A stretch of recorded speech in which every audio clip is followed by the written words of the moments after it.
It is now official that actually Becky have ended, because the last episode will be airing tomorrow, that is on Friday.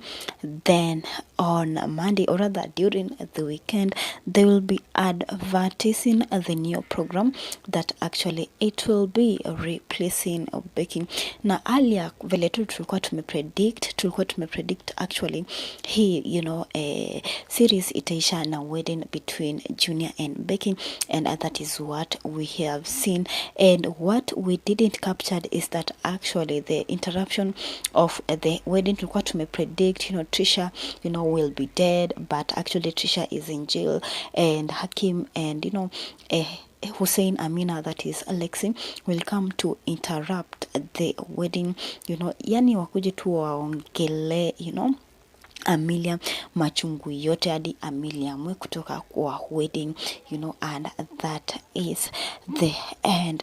And of course many people, on the comment section they were saying hii episode, or hii drama, hii TV drama kwani haishi.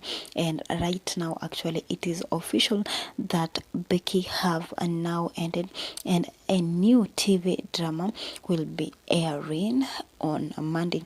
And actually we are seeing that actually even there is a TV drama in KTN that is featuring the likes of Sultana and Efadhili, who are on Sultana, and you are seeing actually Citizen is nurturing new talents, and other program TV, they are taking these talents that Citizen TV have nurtured, and we have seen that actually they have nurtured Becky, they have nurtured Maria, that is Yasmin said, they have nurtured Sultana, and right now Sultana is acting in KTN.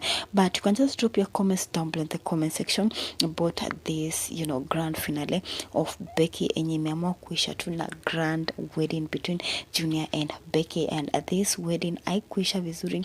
Hii wedding imekuwa interrupted by these two people that you see on the screen, that is Lexi and Hakim.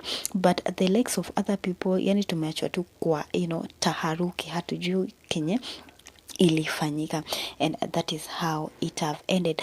But you guys drop your opinions down below in the comment section, and let's have a chat, and also feel free to smash that like button.